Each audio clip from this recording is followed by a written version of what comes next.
Everyone welcome back to शानॉलेज bank's YouTube channel. स्वागत है आपका एक बार फिर से शानॉलेज बैंक के यूट्यूब चैनल पर।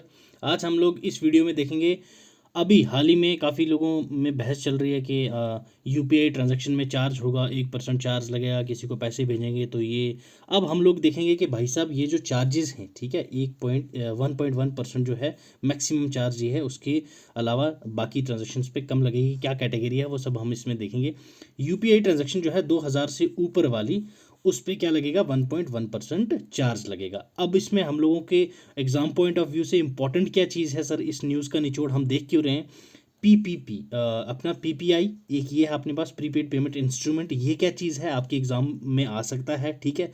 अब पीपीआई पेमेंट यूपीआई के थ्रू हम कैसे करते हैं, ठीक है। दूसरी चीज़, ये चार्जेस पे कौन करेगा, क्या आम आदमी पे करेगा या फिर कंपनीज पे करेंगी, या फिर जैसे फ़ोन पे, पेटीएम, जी पे, ये सब पे करेंगे, या फिर जो आम नागरिक है, हम जैसे ट्रांजैक्शन करते हैं यूपीआई की, तो उनको भी क्या ये फीस लगेगी या नहीं। इस वीडियो में मैं आपको बहुत ही ईजी वे में A to Z बताने वाला हूँ। चलिए इसको अच्छे से विस्तार में समझते हैं। अभी हाल ही में ये एक्चुअली न्यूज़ 24 की है, ठीक है, 24 को आई थी, बट यहाँ पे क्या कल से काफ़ी ज़्यादा सुर्खियों में आने लग गई, ठीक है। अब इन्होंने क्या बोला था, मर्चेंट ट्रांजैक्शंस जो हैं जो पीपीआई यूज़ करेंगे, ठीक है। अब पीपीआई क्या है वो मैं आपको आगे बताने वाला हूँ, ठीक है। उस यूपीआई ट्रांजैक्शन जो 2000 से ऊपर वाली होंगी उन पे 1.1% चार्ज लगेगा अप्रैल 1 से, यानी कि परसों से, ठीक है। परसों से क्या होगा, जो भी यूपीआई ट्रांजैक्शंस होंगी पीपीआई के थ्रू, सिर्फ मर्चेंट्स के लिए है, ठीक है, याद रखना।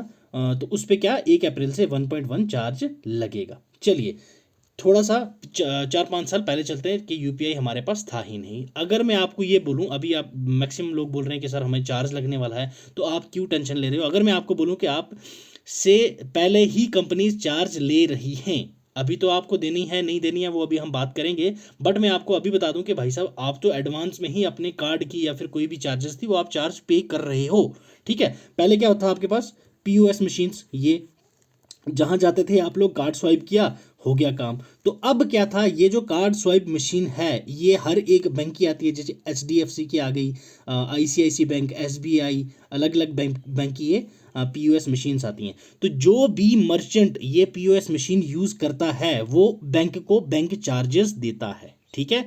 आप लोगों ने देखा होगा जब कहीं आप गोल्ड लेने जाते हो या फिर हैवी कुछ ले लेते हैं कपड़े वपड़े, तो वहाँ पे आप जब कार्ड स्वाइप करते हैं तो वो क्या बोलते हैं, सर आपका 2% या 3% चार्ज लगेगा। वो चार्ज आपको नहीं देना होता, वो चार्ज मर्चेंट को, बैंक वालों को देना होता है, जबकि फिर भी हम लोग दे देते हैं उसको। ये आप पे नहीं लगता, ये जो मर्चेंट है वो आगे बैंक को देता है। तो पहले ये हुआ करता था। तो अब इस ट्रांजैक्शन में क्या था, बैंक वालों को फायदा होता था। उसके बाद क्या सीन हो गया यहाँ पे, तो यहाँ पे क्या आ गई, यूपीआई, जो कि हम लोग कैसे यूज करते थे, आपको पेटीएम, जी पे, फोन पे और या भीम ऐप जो भी यूज करते हो आप, अब जहाँ पे भी शॉप पे गए, क्यूआर कोड स्कैन किया, ठीक है, और अपनी पेमेंट कर दी। अब इससे क्या नुकसान हो गया, आरबीआई तक ये पैसा पहुंच नहीं रहा सर। कैसे, पहले क्या होता था, जो भी बैंक चार्जेस थी वो बैंक के पास पहुंचती थी, जो भी इंटरेस्ट वाला होता था वो उनके पास आ जाता था। अब क्यूआर कोड स्कैन किया, सीधा मर्चेंट के पास पेमेंट पहुंच गई। तो कभी कभी क्यूरी फेल हो जाती तो बैंक के पास, बैंक को डबल काम करना पड़ता था, बट बैंक को तो चार्जेस मिल नहीं रहे क्योंकि इनको तो डायरेक्ट पहुंच रहा है ना मर्चेंट पेमेंट दे रहा है ना हम दे रहे हैं। तो इससे तो बैंक का क्या हो रहा था, बीच में हो रहा था लॉस। तो अब क्या है, एनपीसीआई, ठीक है। एनपीसीआई क्या चीज़ है sir, national payment corporation of India, ठीक है। ये जो है जितने भी पेमेंट है, जैसे अपना यूपीआई यही देख रहा है, इसी का ही अंडर ये सब काम करता है इंडिया में, ठीक है। पीपीआई, ठीक है, प्रीपेड पेमेंट इंस्ट्रूमेंट, ये एक इंस्ट्रूमेंट है, ठीक है, जो कैश नहीं होता, कैश की फॉर्म में हमारे वॉलेट में पड़ा होता है, जो हम पेमेंट इंटरफेस के थ्रू पे करते हैं किसी की ट्रांजैक्शंस को पूरी करने में। चाहे किसी मर्चेंट को, एग्जांपल ले लो आप, जैसे फ़ोन पे है, ठीक है, फ़ोन पे में आपके वॉलेट में पैसे पड़े हुए हैं, तो वो क्या है आपके पास, पीपीआई, प्रीपेड पेमेंट इंस्ट्रूमेंट आपका, आप किसी को उसको उस वॉलेट में से आप cash as a gift cash भी दे सकते हैं, या फिर उसमें से कैश ट्रांसफ़र भी कर सकते हैं, जो वो क्या डिजिटल माध्यम से। क्लियर। तो ये था आपका पीपीआई और एनपीआई। अब मेन चीज़, ये इंस्ट्रूमेंट है क्या चीज़ और इस इंस्ट्रूमेंट का यूज़ कैसे करते हैं। आरबीआई ने गाइडलाइंस दी थी 2005 में कि भाई साहब पीपीआईज जो हैं वो एज अ इंस्ट्रूमेंट यूज किए जाएंगे गुड्स और सर्विसेज के अगेंस्ट उसको बाय और सेल करने के लिए, ठीक है। अब इंस्ट्रूमेंट किस किस शेप में आ सकते हैं? इंस्ट्रूमेंट जो है सर वो स्मार्ट कार्ड, जैसे आपका आ गया डेबिट कार्ड, क्रेडिट कार्ड, ठीक है। उसके बाद आपके वॉलेट्स आ गए, ठीक है। उसके बाद गिफ्ट कार्ड आ गए। उसके बाद आपके पास वाउचर्स आ गए। उसके बाद आपके पास वॉलेट मैंने आपको बताया, जैसे पेटीएम है आपके पास, ठीक है। पेटीएम है और फ़ोन पे वॉलेट है, ये सब क्या है आपके पास पीपीए। अब यहाँ पे एक छोटी सी एग्जांपल लेता हूँ मैं पेटीएम के, ठीक है।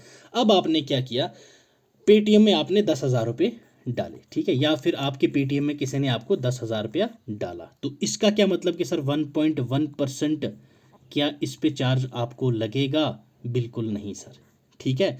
किसको लगेगा? जब आपने यहाँ पे ट्रांजैक्शन कर दी तो ये चार्ज जो 1.1% है, ये 1.1% चार्ज जो है ये पेटीएम वाले गवर्नमेंट ऑफ इंडिया को देंगे। क्लियर? समझ आया? ठीक है। ये आम नागरिक पे चार्ज नहीं लगेगा, ये मर्चेंट पे चार्ज है। क्लियर? मर्चेंट पे चार्ज है, जो भी जिसके थ्रू आप यूज कर रहे हो पेमेंट करके, यूपीआई के थ्रू या फिर क्यूआर कोड स्कैन करके, चाहे वो फोन पे हो, चाहे वो पेटीएम हो, चाहे जी पे हो, तो वो जो मर्चेंट है उस मर्चेंट को ये चार्ज लगेगा, आम आदमी को या आम नागरिक को नहीं लगेगा। ये डाउट आप लोग निकाल दीजिए, ठीक है। Next one is PPI payment UPI के थ्रू कैसे होती है सर? अब हम लोगों ने क्या करना है, पीपीआई पेमेंट करनी है, मान लो यूपीआई के थ्रू। क्या कर रहे हैं हम? मैंने स्टार्टिंग में आपको बताया कि हम गए सीधा क्यूआर कोड स्कैन किया, फ़ोन पे का था या फिर जो भी था एप्लीकेशन, उस पर हमने अपने पैसे उसको जैसे 100 रुपया मान लो हमने पेमेंट करनी थी तो दे दिया। अब 100 रुपये पे कितने % इंटरचार्ज फीस लग रही है वो हमारा कोई मतलब नहीं है, वो मर्चेंट जाने और सरकार जाने, ठीक है। समझ आया? आम आदमी को इससे कोई मतलब नहीं, आप पेमेंट जाके सिमिलरली कर सकते हैं, ठीक है, याद रखना। अब ये तो आ गया क्यूआर कोड के थ्रू। अब उसके बाद अगर आप क्रेडिट कार्ड से पेमेंट कर रहे हैं तो उस पर आपको क्या लगेगा सर? एमडीआर, ठीक है, उसको हम लोग बोलते हैं MDR, that is merchant discount rate. Clear? ये भी याद रखना है। और एक बार फिर से ये देख लो, users will not be charge for these transactions. जो भी आप, जैसे हम लोग हैं, हम तो यूजर्स हैं, तो यूजर्स पे कोई भी चार्ज नहीं लगने वाला। हाँ, ये डिपेंड करता है जो आप वॉलेट यूज कर रहे हैं, जो आप ऐप यूज कर रहे हैं, क्या वो चार्ज खुद देना चाह रही है या फिर आपसे लेगी, ठीक है। तो जैसे प्रोवाइडर्स हैं आपके पास अभी मार्केट में, मेन कौन है? पेटीएम है, फ़ोन पे है। अभी पेटीएम ने ट्वीट करके बोला था कि भाई साहब हम कोई भी चार्ज नहीं लेंगे, हमारा जो यूपीआई है उसके थ्रू आप ट्रांजैक्शन कर सकते हो, हमारा वॉलेट यूज़ कर सकते हो, ठीक है। यहाँ पे आप लोग देख सकते हो, एनपीसीआई ने ट्वीट किया था, उसके बाद पेटीएम ने रिप्लाई करके बोला था कि भाई साहब हमारा जो है पेटीएम यूपीआई फ्री है, फास्ट है और सिक्योर है, कोई चार्ज हम नहीं लेंगे, ये पेटीएम ने क्लियर कर दिया था। तो ठीक है सर, ये था हमारा आज का डिस्कशन। होप सो इस क्वेश्चन को डिस्कस करते हैं बाद में। तो मैं आपको बता दूं, हमारे यूट्यूब चैनल पे आप लोग चाहे एसएससी की तैयारी कर रहे हो, चाहे जेके एसएसबी की तैयारी कर रही हो, हर एक सब्जेक्ट की, चाहे हिस्ट्री हो आपके पास, पॉलिटी हो, रीजनिंग हो, ठीक है, उसके बाद आर्ट एंड कल्चर है, साइंस एंड टेक है, इकोनॉमिक्स, जीएस, और उसके बाद ये वाली सीरीज़ काफ़ी इंपॉर्टेंट है, ये प्लेलिस्ट आप लोग देख लीजिएगा। मोस्ट इंपॉर्टेंट 50 टॉपिक्स हैं, बट इसमें आपको 50 से ज़्यादा, ठीक है, 50 से ज़्यादा टॉपिक्स मैंने यहाँ पे डिस्कस करवाए हुए हैं। एक बार आप हमारा यूट्यूब चैनल चेकआउट कर लीजिएगा, तो वहाँ पे आपको काफ़ी कुछ हेल्पफुल मिलने वाला है, ठीक है सर। तो ये था आज की वीडियो। चलो अब हम लोग लास्ट एक क्वेश्चन डिस्कस कर लेते हैं कि भाई साहब ये पीसीआर क्या है, ठीक है। In context of banking what is PCR? बताओ सर, पीसीआर को हम लोग क्या बोलते हैं? A profit credit ratio, provision credit ratio, provision coverage ratio, या प्रॉफिट कवरेज रेशियो। तो इसको हम लोग बोलते हैं सर प्रोविजन कवरेज रेशियो, ठीक है।